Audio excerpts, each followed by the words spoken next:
So today on Project Shop, we're getting back to our first milling project, making these custom wipers for the machine. Now, we ended off last time with a broken end mill. We scrapped the first part, but we made some really good progress, and I had a good time running the machine. So what we're going to do today is, since we broke the end mill, okay, and then Steve took it and did something with it on another project and really trashed it, but he brought some really cool bits. What we're probably going to do is use this drill and drill out the corner and then just come in there with a bigger end mill. This is the next size one we have. We do have this one. He just kind of cut it down. I don't know if we'll be able to use it, but hey, we'll try it. It'll be ideal if we can use this one. If I drill a hole in the corner, then I can get pretty close with that. And then he's got some really small, like little carbides we can try to put in there. But with the aluminum, it might gum it up. That's what I'm thinking. And I think that's what happened with this, because when it was all done, I was looking at this, there was some aluminum like in these flutes. And I think what happened was, one, I was probably getting a little too aggressive trying to make that in 2 passes. And yeah, it was probably just gummed up a little bit, and I was just pushing a little too hard on it.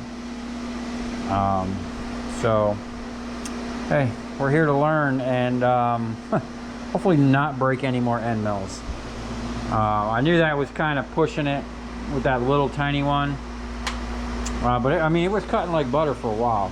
But this machine is so big, and I mean, it's pretty powerful. You've seen when Steve was hogging out that stuff, it was effortlessly hogging that stuff out.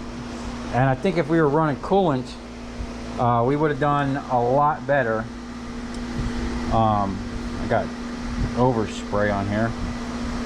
And these chips made an absolute mess. But we did collect a lot of them. Right? And we're going to use these. We're going to melt these down in the little furnace. So it's going to be like a whole revolution of, I got those pieces from scrap, I'm making something with it, we're making chips with it, we're going to melt the chips down, and then we're going to make something with it. So it's going to be like a full recycling process. Okay, but first thing we're going to do is put this tool mister back together. I'm going to fill it with water real quick, see if it holds fluid. It's been a day, so this stuff should be sealed. I was more concerned with that area right there and that corner, but hey, we're gonna find out right now.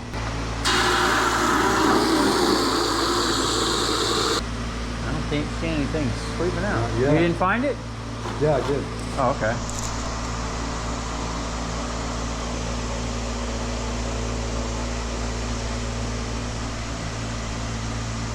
I think we're going to be good, man. It's fine. Now what I'm going to do is put the top back together. I think I actually had to bolt it in here first. I forget how it came apart, but crazy thing is most of this is open. It doesn't even have like a lid.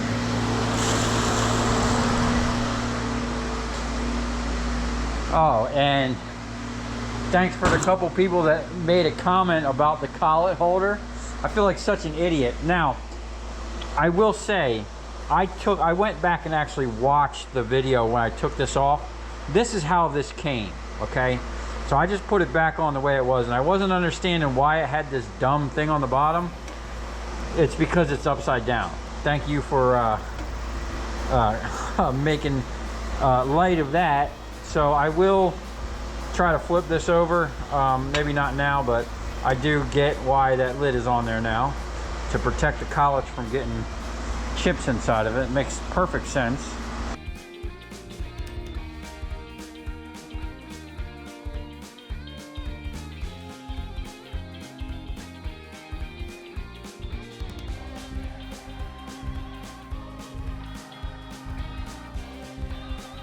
Okay, we got this thing back together, and it actually is working pretty good.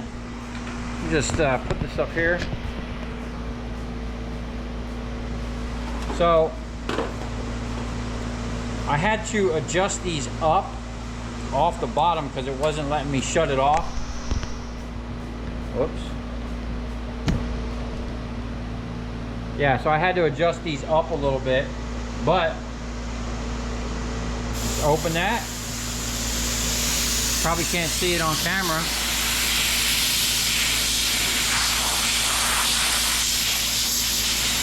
But it's misting. Now this knob here really ain't doing shit. Just leave that kind of open.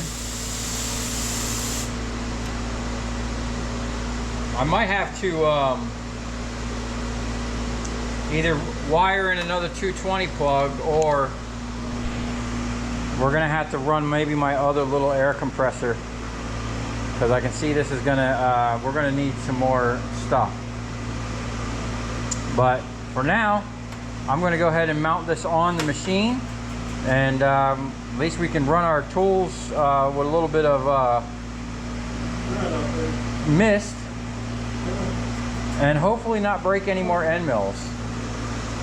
Hey man, quit calling in the strays. There's the retarded cat.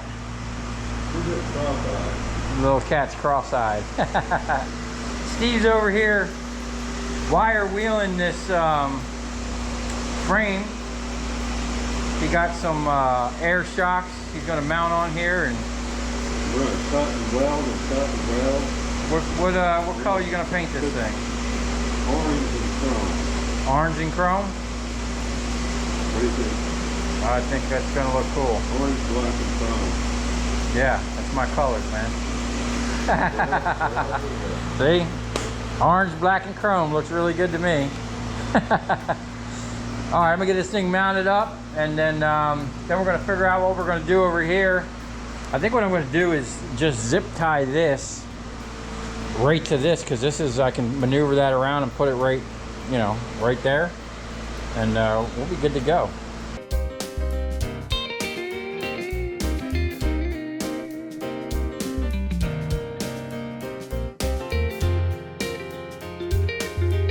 Okay, so while I was over in this area, I did decide to flip the collet holder over. Now, I wind up having to slide it over. It was held on by 4 screws, and luckily the spacing is all the same, because when I tried to open it, it would hit this, and then I couldn't get like that last collet out. Now these are not in any order. I just kind of throw them in here. I got to round up the rest of them. And then I'm going to decide whether to keep them here, or if I'm actually going to use this collet holder here. And then someone suggested that I should keep the wood. It's old school machinist. I don't know, maybe I will keep it. We'll see. It might grow on me. I don't know. But I got the mister hooked up. I'm not really happy with it because it's very tight on the you know, the line here is not very long, and I feel like I should move it up, but that's where it was, and I guess we can just keep it here for now. I don't know. What I don't like is the fact that I got to come all the way over here to turn it on. What I'm going to eventually do is probably mount a valve somewhere over here that I could just turn the air on and it turn that on. Now Steve was telling me to just run water in there, and that that's what he used to do. And because that when this stuff gets hot, and how small the mist is, once it hits it, it's just going to evaporate. But I'm kind of worried about water getting on the machine and rusted it. So I hosed the machine down with WD-40, because I am going to try to run it. I don't have any type of like real machinist coolant, but we are going to try to run this a little bit, see how it works, and you know, hopefully not break any more end mills.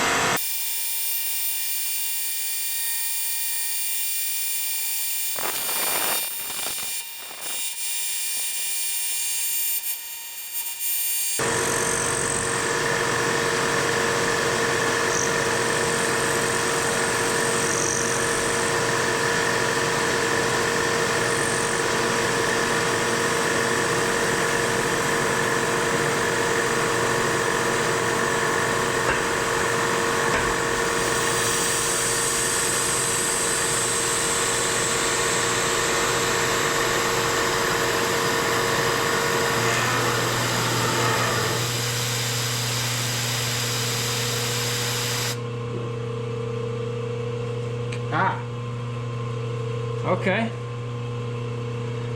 I think that worked out pretty good. Got chips all over my camera, but I was able to get down in there. Now,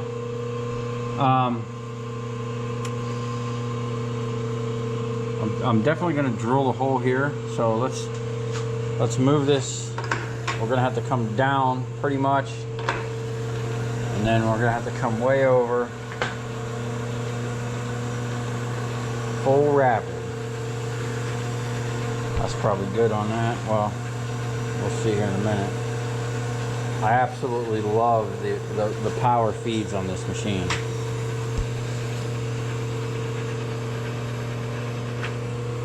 Okay, we're just gonna go back, give ourselves some clearance.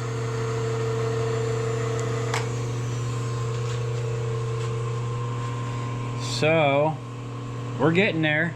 Now, someone had mentioned in the comments, oh, you know, you could just buy these plastic things and blah blah blah. Well, you know what, that's probably right, but I want to get some run time on this machine. I'm working out the kinks as I'm running things. I'm figuring out what's wrong with it. So you know, plus these aren't going to bend and warp unless something catastrophic happens. I'm going to have these for a lifetime, you know, and they're just going to look cooler.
Okay, I'm not sure when the GoPro shut off, but this is where we're at.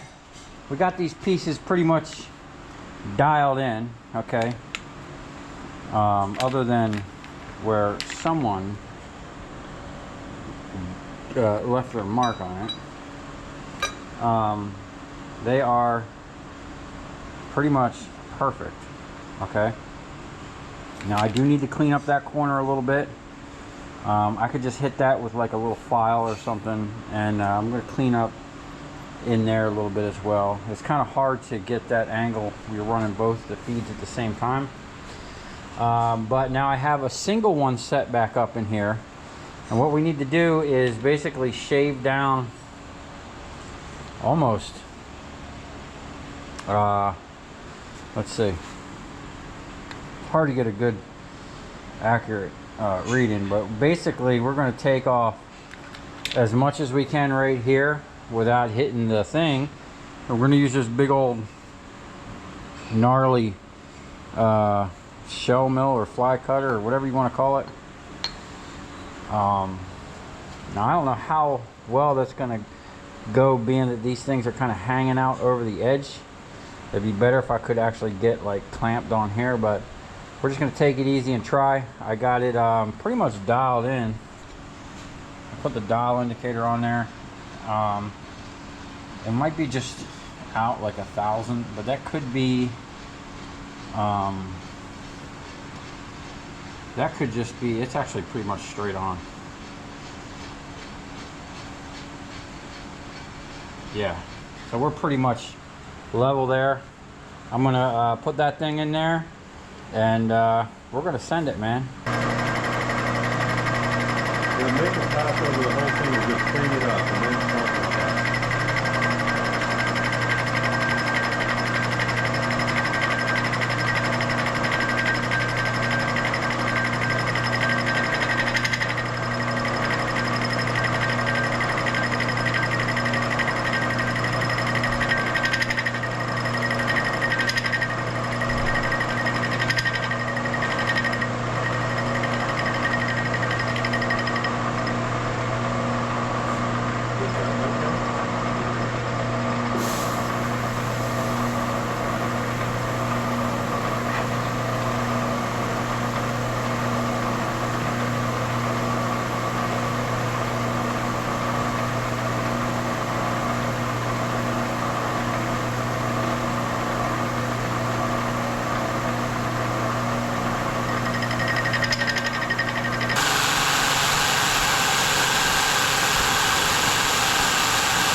We're not holding the pump good enough.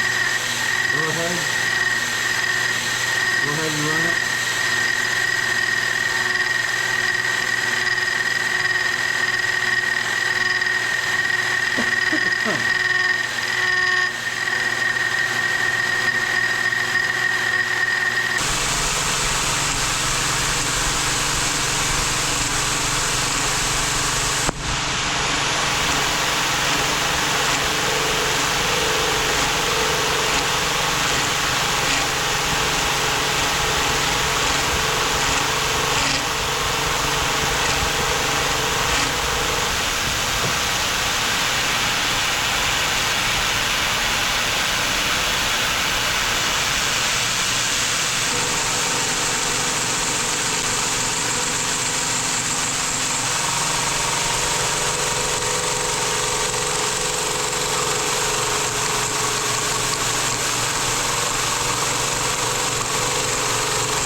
Okay.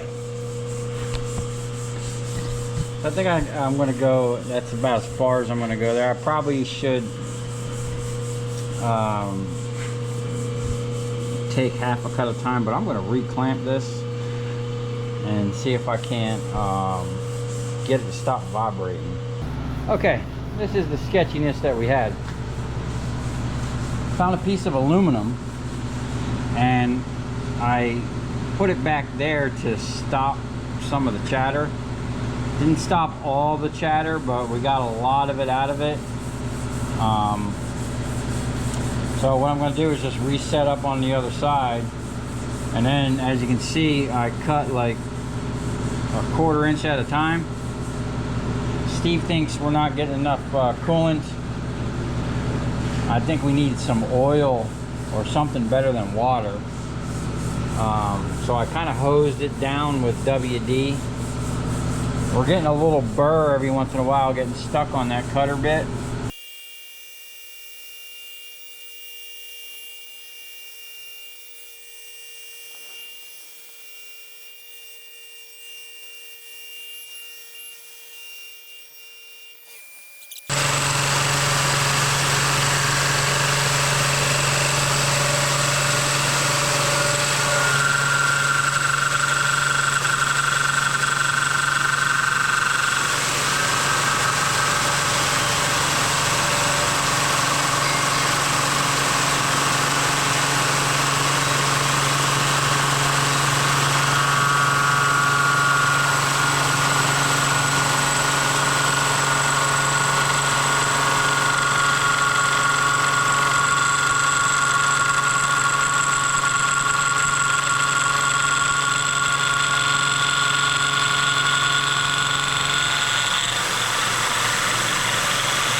We are pretty much, you know, we are a little thick, but we're pretty much right on where we need to be. Just a little material in here. I need to clean up that. I need to just clean up that edge right there where I drilled that hole. And yeah, this thing's gonna look nice. It's gonna be a nice little addition. We'll leave that edge out. Who knows, maybe we'll paint it black and then hit the edges with the with some sandpaper and bring the chrome finish or the aluminum finish back out. What do you think? Yeah, I can polish that right up, didn't it? Oh, we ain't done, man. Oh, okay. We gotta mill the pockets now. Y'all want to see the sketchiest powder coating setup? Quit it. No, man, don't do it. It looks okay, doesn't it? Definitely looks like some light spots, man.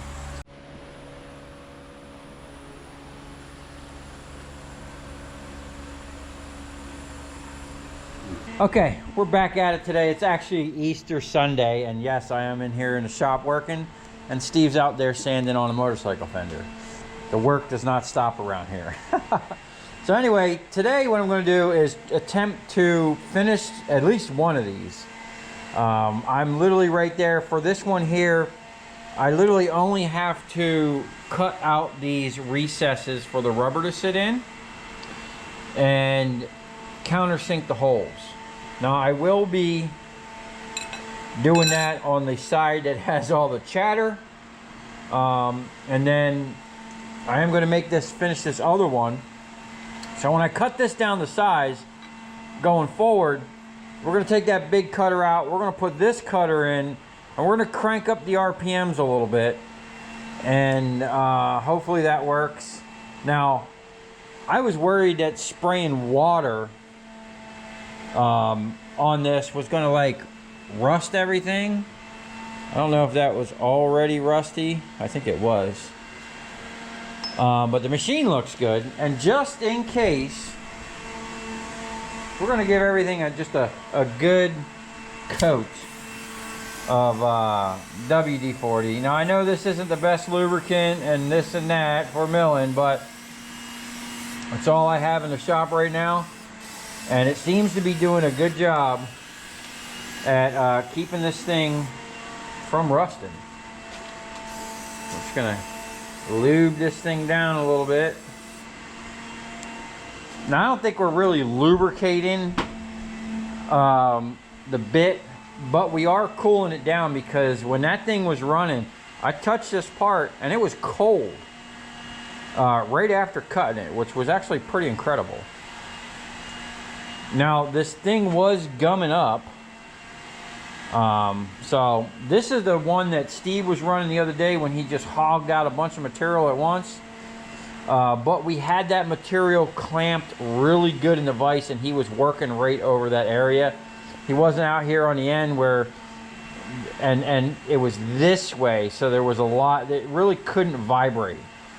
This way, it just, man, it was crazy how much vibration was in this. I wasn't expecting that much, but this is a huge learning curve for me.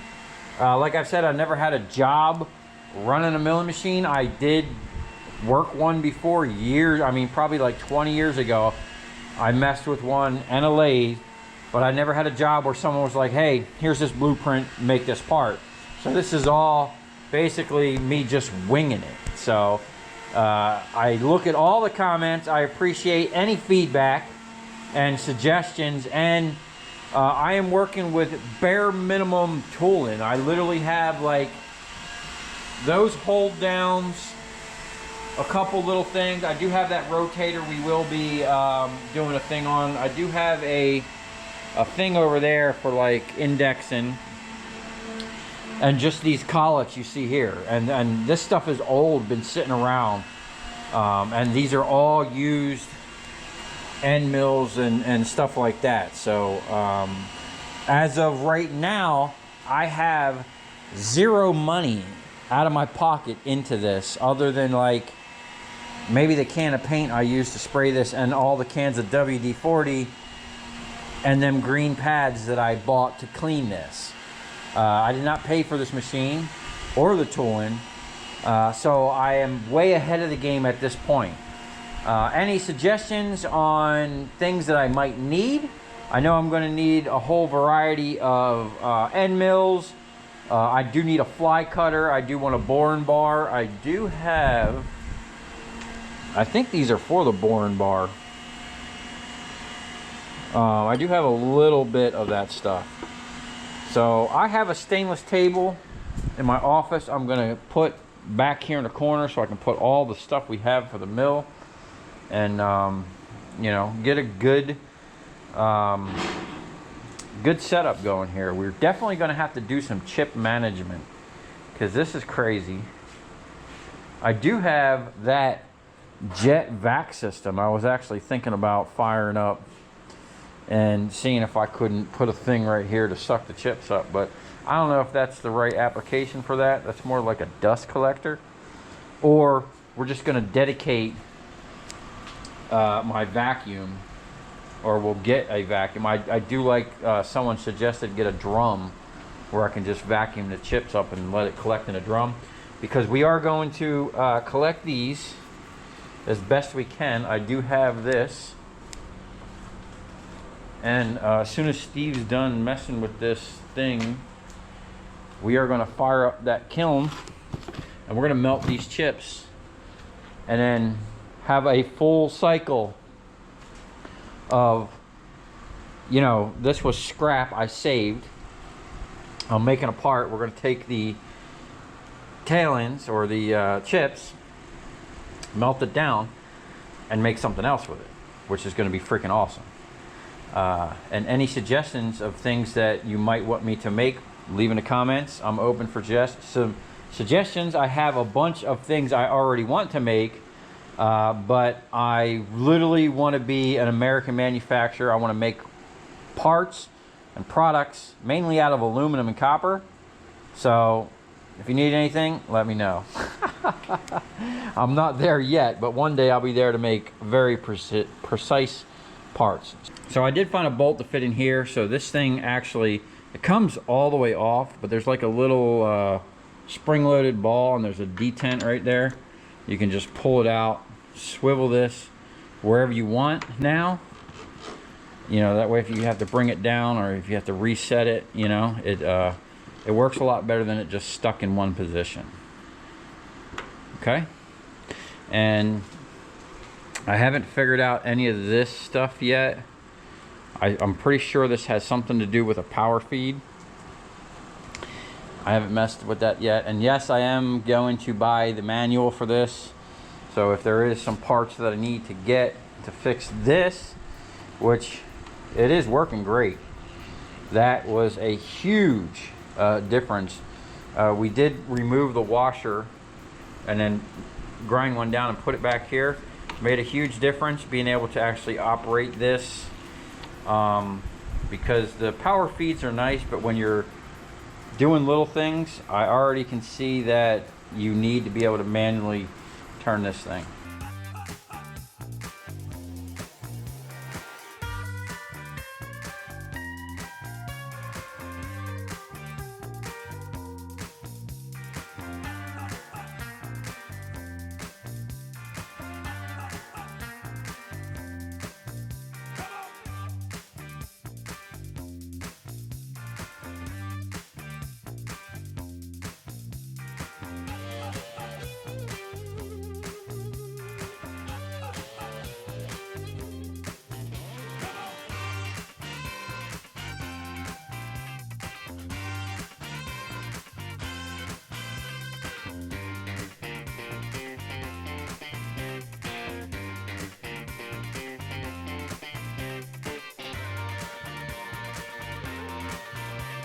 Okay, this is where we're at. I put these metal pieces here. I'm going to try and just kind of divert the chips a little bit. I'm actually thinking about making little like removable extendy flexi arm type little plastic blockers, so I can just kind of maneuver them into wherever the chips are getting slung, because they are going everywhere. I actually had to put a blocker up because they were actually going down and almost looking like they were going into the phase converter. Which we don't want a bunch of metal getting inside there. And then, you know, this is kind of trial and error for me. Plus, you know, probably most people wouldn't be cutting way out here with a loose piece of metal. You can see where, like when I'm cutting, I can actually see when it starts vibrating. It actually looks pretty cool, but it's not. Over here, man, we got a nice, let me get this out of the way. We have a nice finish over here. I mean, this is coming out really nice, because it's solid here. Okay. Now I got this thing dialed in to where, I mean, we are like just a couple thou right over top of the face of the vise here. So I have it set to 0 at this height. I don't know what happened there. I might have got below it a little bit, but we'll use this side here to hog out where we're going to put the rubber. That's not really a big issue. What I'm going to do on this side, which I started to do on this side, while I have all this thick area clamped, right, I'm going to come out here and mill all the stuff out here and work my way back into the part, instead of taking away the thickness of the part and then trying to come out here and mill all this. This is basically how this happened. And I got a little aggressive, tried to take a 50 thou depth of cut with the vibration going on. It did not like that. You know, this is trial and error. I'm learning, and this is actually pretty cool. I love this thing, man. I'm really excited about the possibilities and what we're going to be making in here.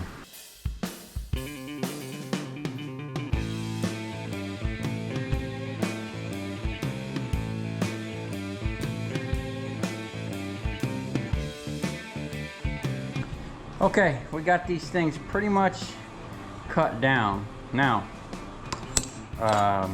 this one came out a little better. I don't know what happened there. I kind of was getting a little deep. That's why I was getting a little aggressive. But you can see the difference between the chatter. This was horrible. That was horrible. This was manageable.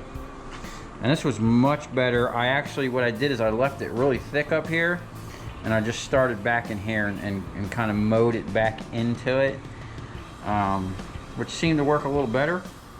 Didn't get as much chatter, but there was still some, you know, from the vibration. And what we're going to do now is, since somebody, we're not going to name any names, got a little aggressive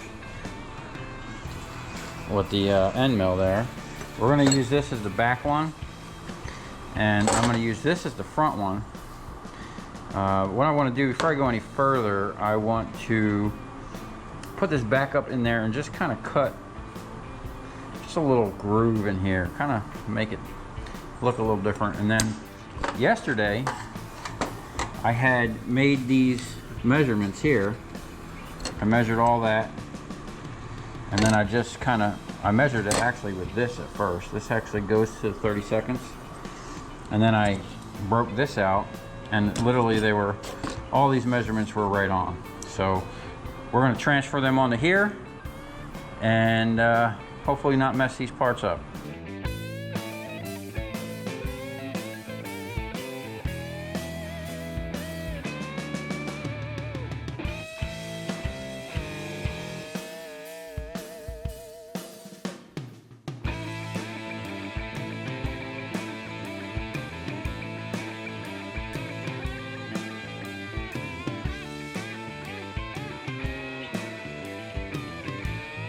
Okay, now we got to get back to actually what matters, and that's cutting this out. But check this out. Man, this thing is looking awesome. I put some slots in it just to kind of break it up a little bit and make it look nice, and I countersunk the holes. It's really nice having the digital readout because I set it 0. I went over, I located, found this hole, and then just reversed the numbers all the way to this hole right here.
Man. Well, How'd you do? I hope that's it. What? I hope that's it. I'm just gonna have to round off them corners a little bit. What's more important is the distance from here to here, so I think I'm good. And from here and here, so yeah, I think I'm good.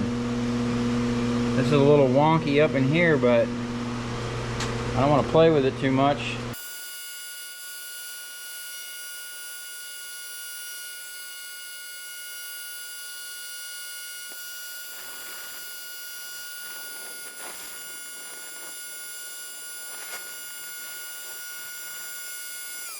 Okay, we're back at it. It's another day. Now, the reason this is taking so long is I'm just kind of messing it with this when I have time, and I'm limited on my 220. So my air compressor that I'm using for the mister needs this cord to run because it's over there, and my plug is the only 220 plug I have in this whole bay is right there.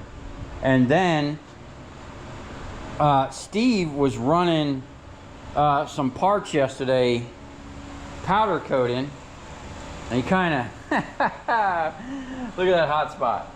He cooked it. Yeah, so we were kind of swapping back and forth. I was letting him do some powder coating in between me milling and setting up. So we were kind of sharing the 220 and the air. But get this, I think this came out really good considering I was hanging over the edge. I did make a kind of makeshift spacer. Now, this is barely under there, right? And it's just the weight of the handle kind of pushing up on it. It's not like I was, you know, and it did kind of raise it slightly. You got a freaking ant. So the tolerances, like, we're not going to be dead on with the tolerances, but this is just squeezing rubber, so I didn't think it was a big deal. For the rubber that I'm going to put in here, I probably went a little deep, but I did make it to the size of the original rubber, which, as you can see, is just all swolled up and doesn't even really fit in there anymore. You know, I don't even know how that was in there. It was like wedged in there like that. But it is shallow enough to where it is going to squeeze the rubber that I have. I wanted to make at least that cut as close to the original as possible, because that's what really matters, especially if I decide to go ahead and buy the original wipers. Okay, now that being said, I'm really not happy with these angle cuts and this cut here.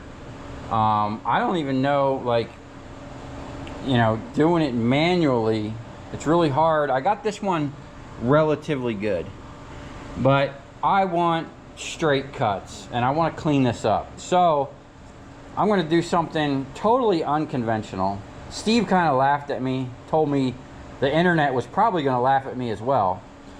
I want to take this, mount it in my rotator, and rotate it to that angle. Now I can bring this over and have it down and clamp this. I decided, because there's sharp points here, to put some spacers to kind of even it out. But I don't really see the difference between clamping it here and clamping it in that vise, except for I can rotate this on any angle I want. Okay, now I was first just going to sit here and just make that one cut and then put it back in the other vise. But if I just make that cut and it's not getting crazy vibration, even if I got to put a spacer under here or something, I don't know. I'll just continue cutting with it in here.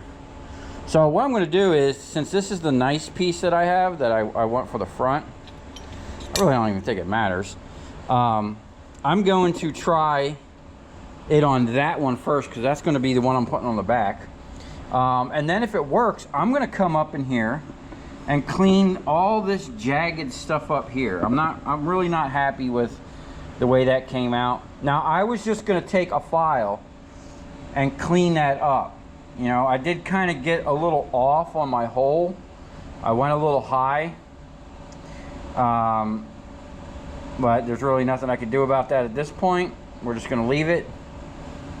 I'm going to try to come in. Steve has these little carbide things. It's not really what I really should be using. I don't even think I have the RPM to spin that, but I'm going to try. It may work, it may not, but hey, we're here for it, man. We're going to try.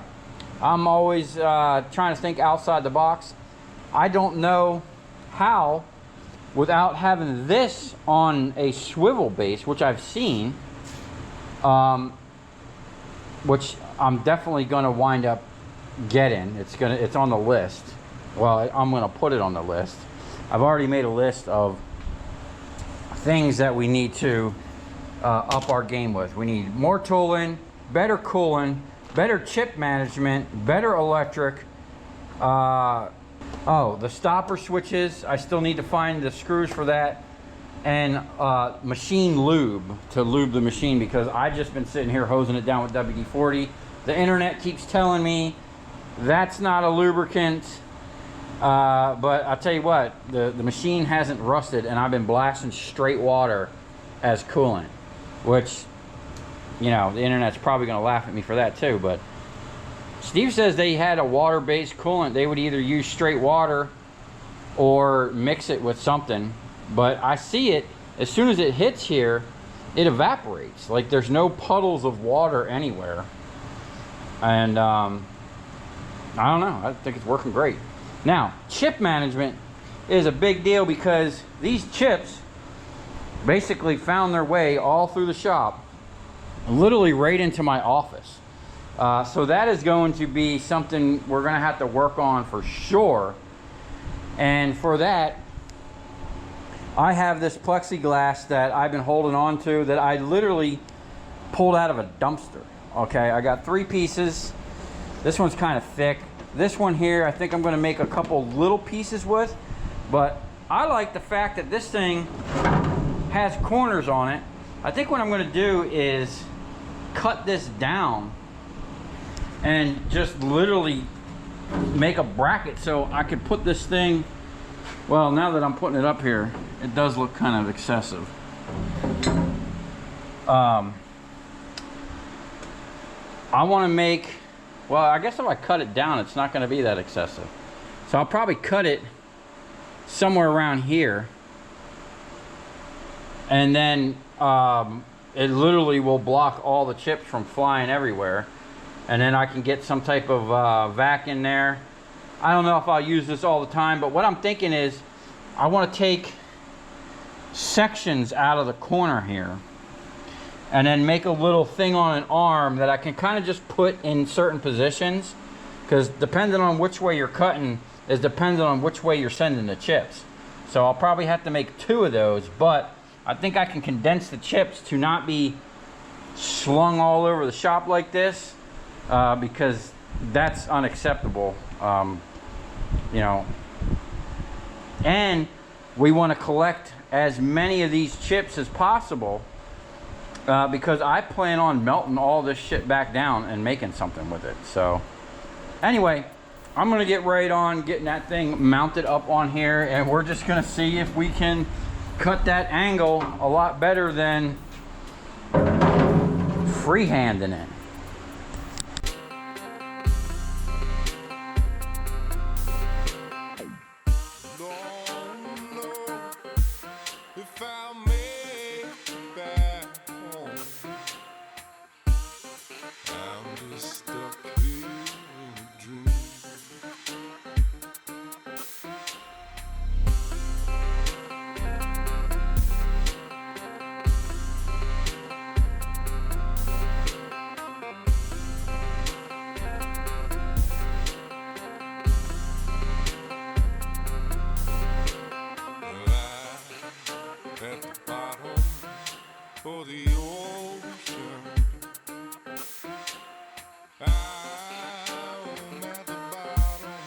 Okay, moment of truth. We're going to see if this thing actually fits. Now, I was just thinking, it took me a little bit to finagle this off the backside, and I don't know how I'm going to get that on the backside, but we'll get there in a second. This definitely worked out way nicer. Okay, I don't care if people laugh at me or not for my fixturing, but that is way nicer than that jagged hand done stuff. Now I think the angle might be slightly off. I probably should have spent a little more time on it, but our holes are all lining up, and man, we are right there. So we just got a little extra material on the bottom. I might have to, when I take the material off the bottom, oh, we would have had to put this back in anyway. I forgot a whole, I forgot to cut the little step off. See the little notch here? This part would not have passed quality control. Alright, so we need to just kind of refine it. Now, I will say, putting that thing in that rotator, this is the side I did with the 100% minus me missing that thing. This looks awesome compared to, did I cut this one at all? No.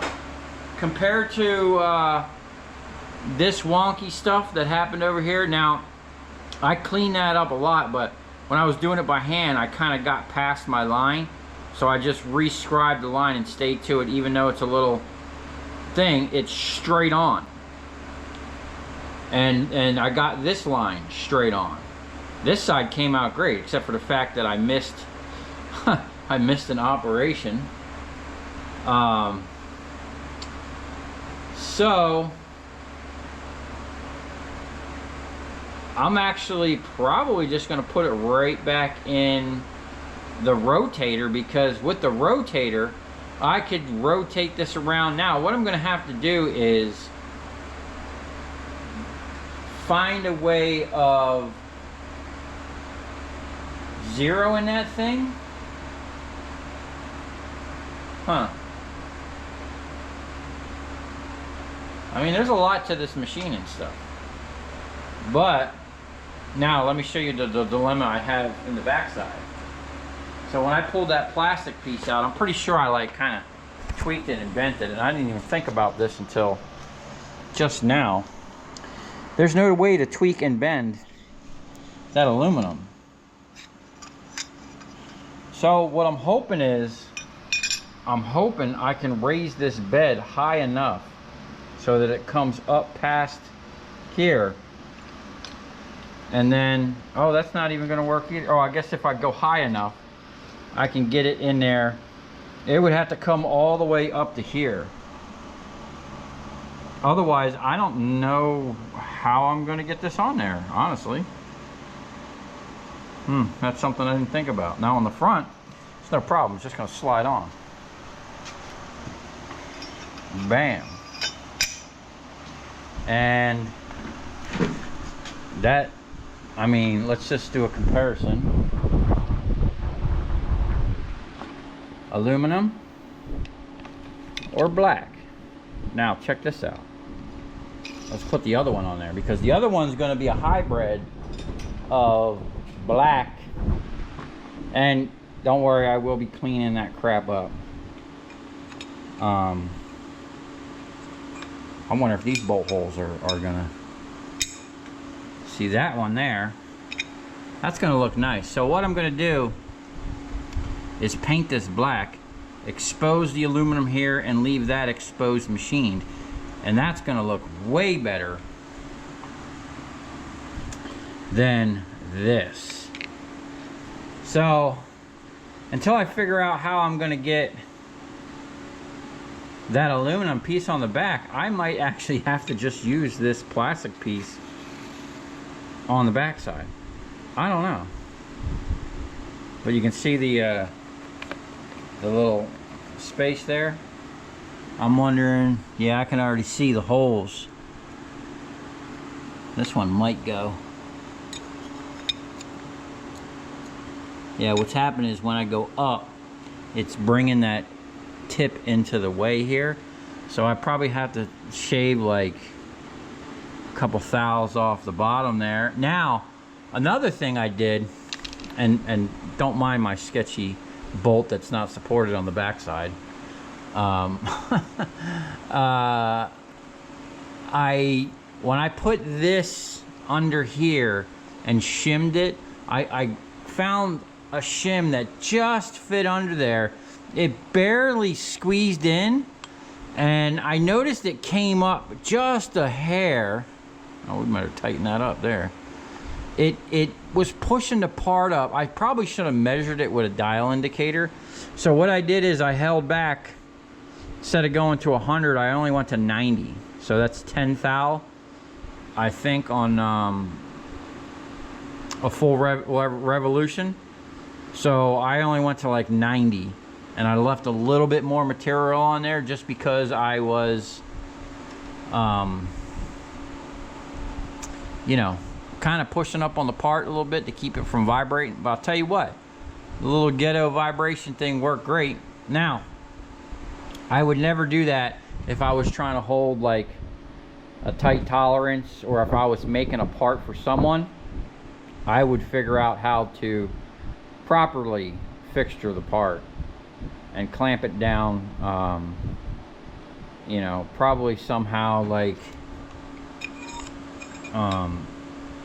I don't even know how I would figure, you know, maybe clamp it right to the way somewhere in the middle and catch the end. That's what I probably should have done, is like clamped it right down to the thing and toe clamped the end right here. We might actually try that on this one. I don't know. The only problem is cutting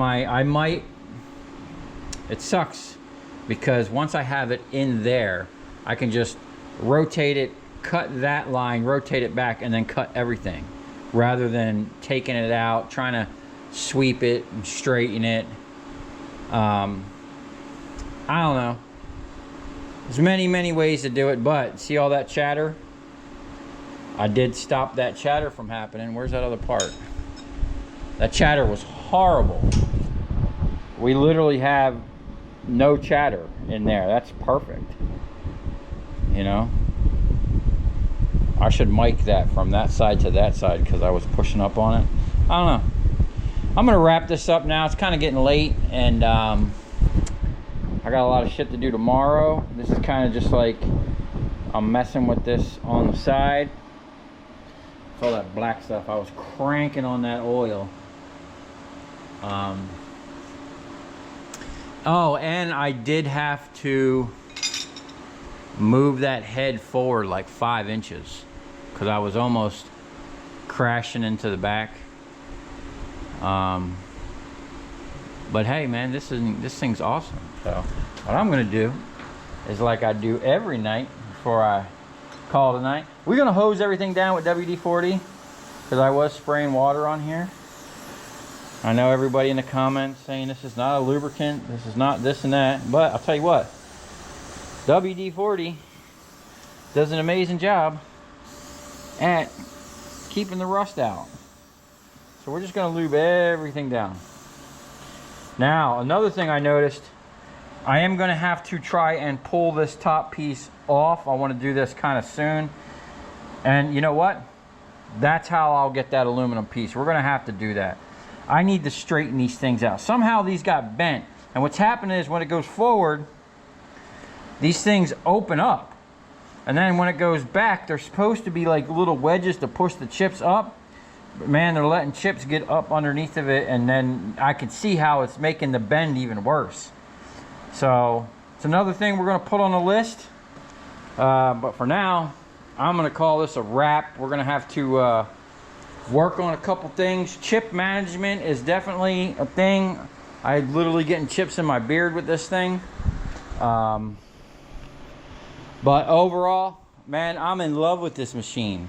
This thing is awesome. I am going to be 100% taking this thing apart here, and we are going to make it look like this because it looks like hell. And we are going to continue cleaning up and working this thing back into a properly looking and properly operating milling machine. I don't know if before I might do we need that lathe up and running like ASAP, so I need to get over there. Matter of fact, we're going to start right now. I need to get over here, and we did figure out how to get the chuck on here. We'll just give that some lube. I mean, it's not going to hurt nothing. But we need this thing up and running. And this, again, like that other machine, came from Pratt and Whitney and was not on a production line. It was in their research and development area, and it was not heavily used. So we're just gonna let this soak in there. I do got this quick change chuck, and I got a whole stack of quick change bits, all kinds of stuff that came with this machine. But we're gonna bring this thing back and show this a lot of love as well.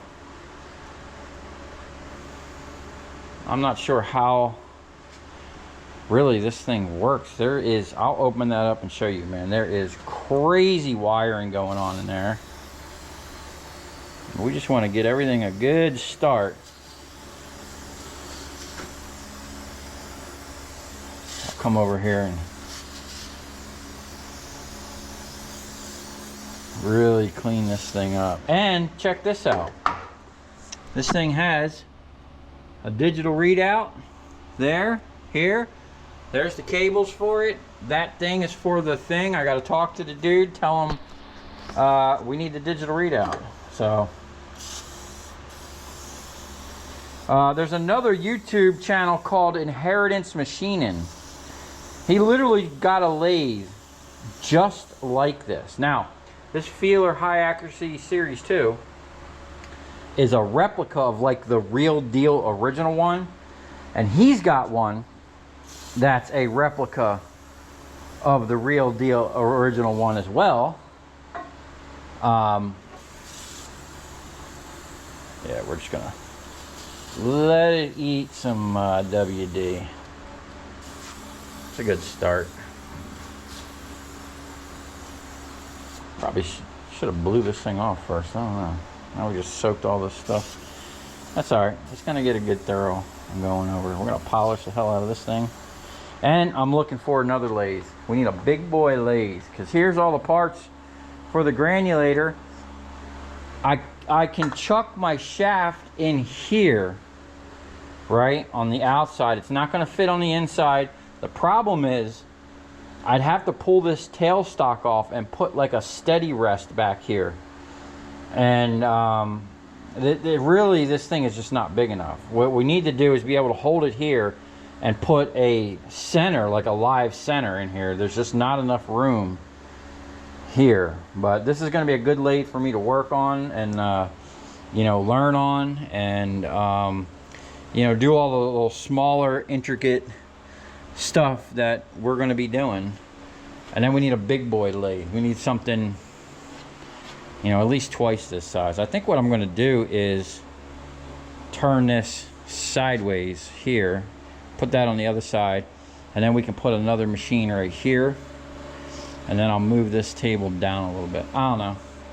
Anyway, I'm getting tired. I'm rambling. If you've come this far, thanks for watching.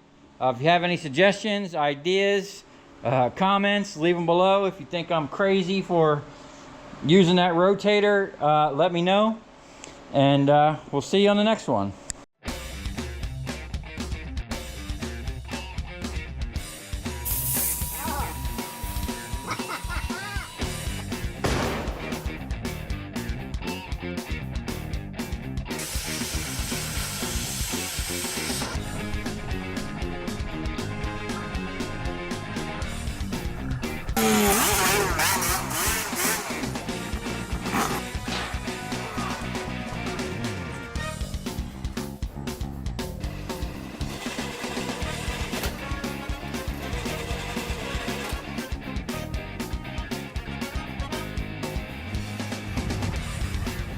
I'll tell you where we're going, right to the scrap yard.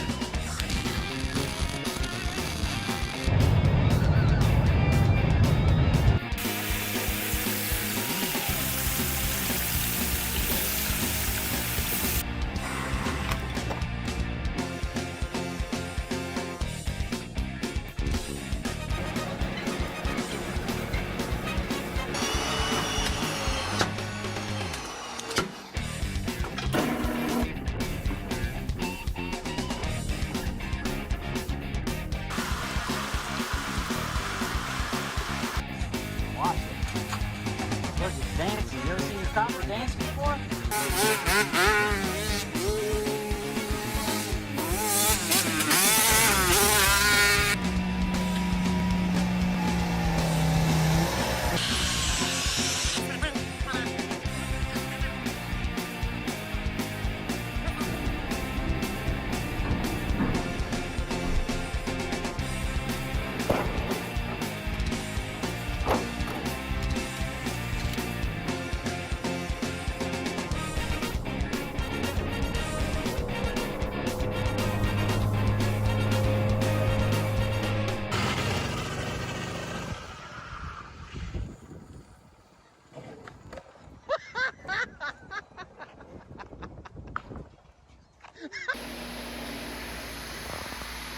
What do you think of the makeshift oven?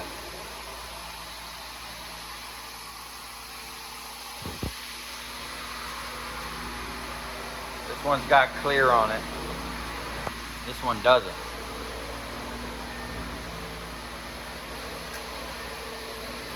think we're gonna have to take them out in the sun and really get a good comparison. Here's the problem with LEDs, man. These things weren't even put in that long ago. And unlike an HID where you can maintain them for 10, 15 years, these things are probably 5 years old, if that. And they had to literally change out the whole LED. This is a whole parking lot worth of LEDs. So they're not the end all be all. Unfortunately, even though we're gonna get some good heavy cast out of it, the new lighting, we're not gonna get copper out of it. I mean, if you want to micro scrap and get a little bit of wires, yeah, but overall, it's just gonna be a ballast, a driver, and some cast that you gotta clean up. So buy it cheap, put a little work, sell it high.